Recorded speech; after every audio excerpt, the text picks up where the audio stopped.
The reason we don't know anymore is because that information was purposely taken from us. So when it came time for the long-anticipated stellar activation cycle, we wouldn't know who we were, what we were supposed to do. We wouldn't even believe it was real, because somebody was very interested in making sure we didn't do something that would inhibit their plans. That implies that we must have a hidden power and a hidden purpose, that somebody would go to that much trouble to eradicate our race memory and try to hijack our own self-identity. So we just didn't even know that we were supposed to do something in this period of time. If we go back a little bit into history, into our history as a human race, we're going to find some interesting things. We're going to find our purpose, not just as individuals, but as individuals, as part of a collective. This race was created for a purpose, and it was divine purpose. We were here, we were sent here on a sacred mission. We weren't here because we were bad and we fell and got kicked out of the Garden of Eden. That's an Anunnaki part of the story. See, they took our stories, our true stories of our spirituality, of what we knew about other space-time places. They took our relationship with God and they perverted it by putting other pieces of stories in there that weren't true.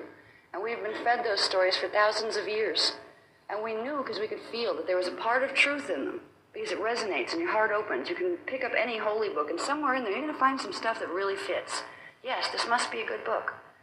What we didn't realize is part of the books were edited, and sometimes you'd have about 80% good stuff and 20% stuff that made it all mean something different. If we go back and look at our history, we will find what we were created to do.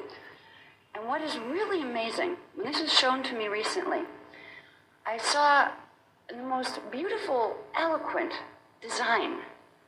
Humans were put here by design, and it was a design that was choreographed into different time cycles at the same time.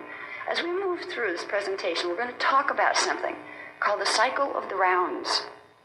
The cycle of the rounds was the divine blueprint for the human evolutionary pattern. There were 4 rounds of evolutionary cycles on planet Earth. And through those 4 rounds, we were supposed to accomplish something. For ourselves, we'd get to experience the time down here, but we were supposed to accomplish something for the planet. When the mechanics of some of this was shown to me, I was just amazed at the intricacy of the design. Somebody up there is a creator. You know? It's like, this doesn't happen by accident. Big bangs don't create this. You know?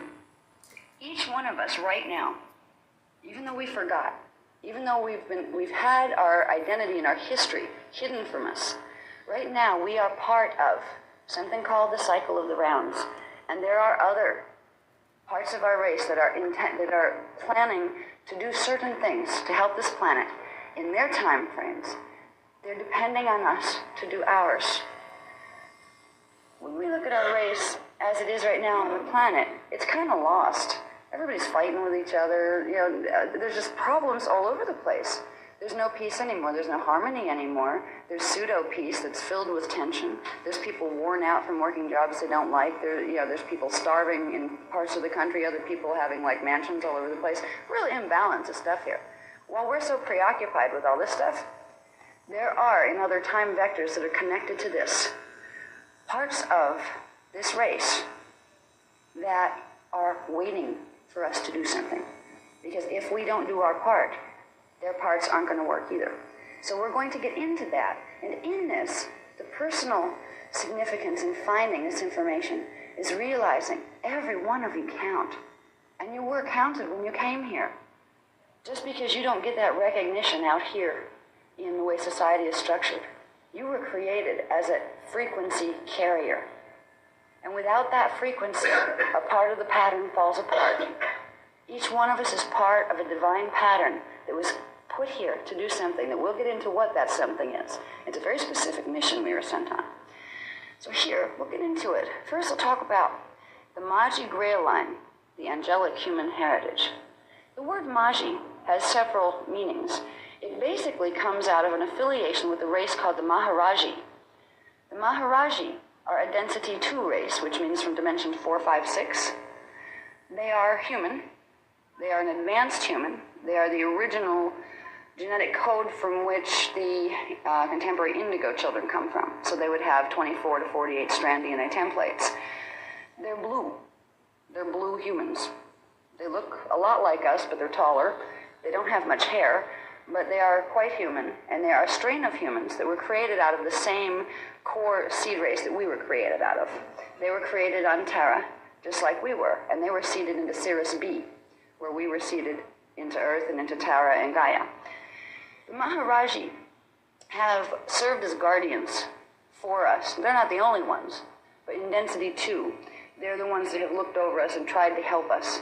They have literally come in here with spaceships and waged war with ones who were trying to stomp out our race. Some of that's recorded in the Mahabharata, which is a Sanskrit text that talks about certain wars when they came in with the ships, the flying ships.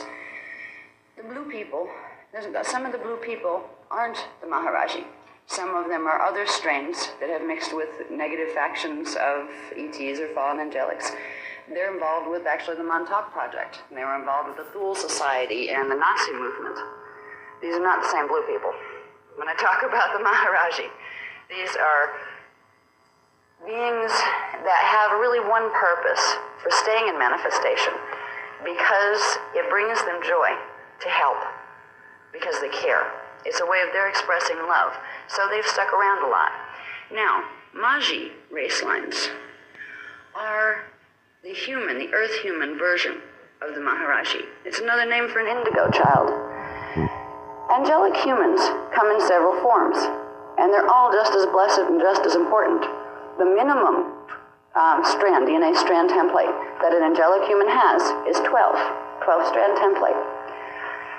The Maharaji go from 13 up to 48 and anywhere in there.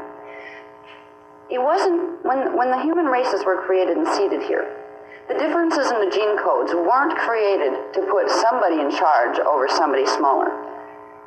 The reason there were differences in the gene codes is because the whole group of us, as equal beings before entering manifestation, knew that the planetary grids could not sustain a full race that had 48-strand DNA templates.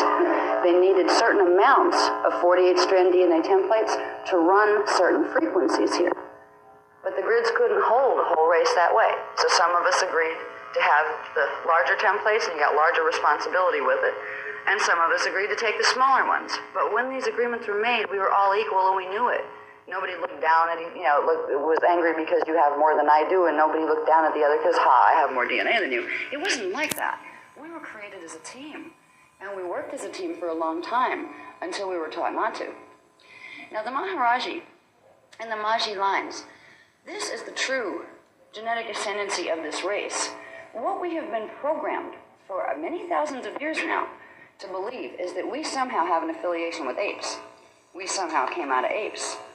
This is not true. Tomorrow we're going to get into exactly where that came from, because it came from the Anunnaki, because they're the ones that came out of apes, and they have been trying to make it look like we are a product of their genetic experimentation here, and that is not true. So we'll get into that a little bit tomorrow. But one thing we need to understand, all the things that you've learned about what it means to be human, all the things that you've been told from churches and religious systems that say you're a sinful race, you're bad, God's mad at you, you got kicked out of the Garden of Eden. These have been fed to us to make us lesser than what we are, because it was known that we are creators, and what we think we will manifest. Those who were messing with us knew that. So what did they get us to think? You're lowly, sinful, pathetic creatures, a step up from animals. Because if we believed it enough, we'd start acting that way. We've been tricked into using our own minds against ourselves. So one of the things, when we start exploring what is our potential, what are we here to do, and how can I make my own life better? You need to have enough freedom of mind to say, there's so much garbage that's been dumped here, as far as ideas, in the last 25,000 years. Might as well start over. Let's try some new ones. You don't have to be attached to them, but a lot of people get very attached to old ideas and old belief systems. rather than saying, well, I'll take what's good there and what works and what's moving me into greater evolution, they're afraid to let go of the parts that are holding them back. You probably wouldn't be here if you fit into that category.